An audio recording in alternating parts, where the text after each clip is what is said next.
now recognizes the gentleman from New York, Mr. Meeks. I can't believe some of what I'm hearing here. So let me understand. You've been the CEO since 2007.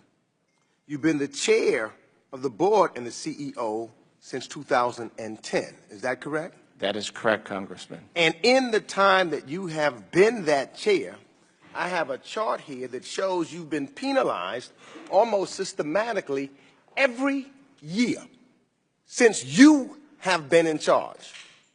Every year.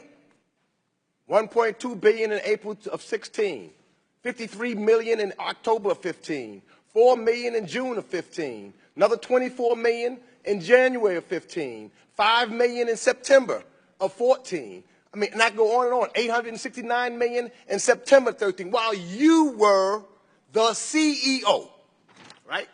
And you're going to tell me that there's not a culture of something wrong at Wells Fargo? When you are the head, you get credit.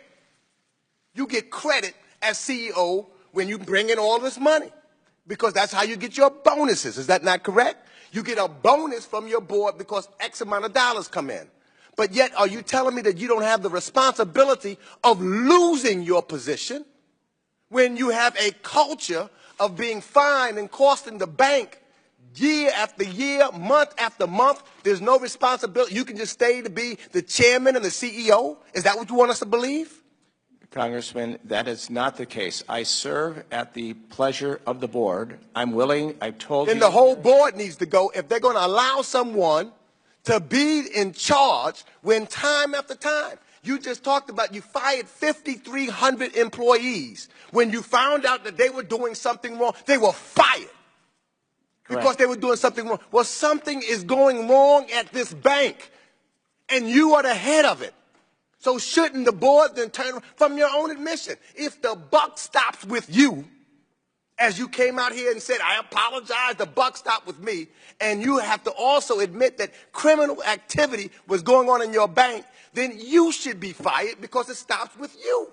Well, again, Congressman, the board has that power. That's their, and my energy right now is to lead this company forward. I also want to remind. So you came here and you started out by saying, I apologize, etc. If somebody walked into Wells Fargo tomorrow and robbed your bank or defrauded your bank, and then after they're caught, they'll say, well, I'm sorry. I'm going to take full responsibility for robbing this bank, and I am sorry that I robbed this bank. So please don't prosecute me because I am sorry now that I robbed this bank. Would you allow the person just to walk out after robbing your bank because he is now sorry that he robbed his bank after he took the money already? Congressman, I see something very different between being honest and breaking our code of ethics and taking advantage of. You didn't break code of ethics? Did your bank? Do you realize that you have not only given? Would you admit this? That not only do your bank have a black eye, that your bank, Wells Fargo, has given the entire financial service industry a black eye. Your responsibility. Yeah, you heard Mr. Sherman now. He wants, and I agree with him. He wants everybody to come in here. Why? There's only one reason why. Your bank, you, CEO, chairman, basically for me, was on top of what basically has been a criminal enterprise. Because when I look at consistency, time after time after time and time again, you have to get fines. Now, it must mean that you're making a lot of money because it's easier to pay the fine because you know that nothing else is going to happen to you. So you pay the fine, you get away, you make a lot of money. Now, I'm upset. I'm from New York. A lot of times, I believe in financial institutions. That's why I'm so mad. I believe that they make our country better until they rip us off. And they ripped us off tremendously, taking advantage of customers and consumers. When we had the financial crisis, I've got individuals right now who are on the street. They're not back in their homes.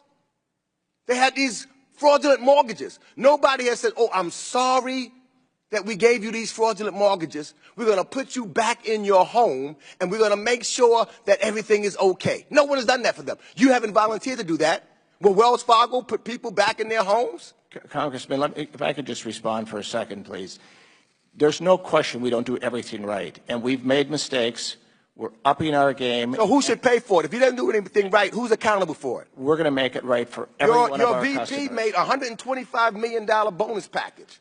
Your institution's making over $22 billion yearly. Who is paying for it? Who's taking responsibility for it? Don't come tell me you're sorry.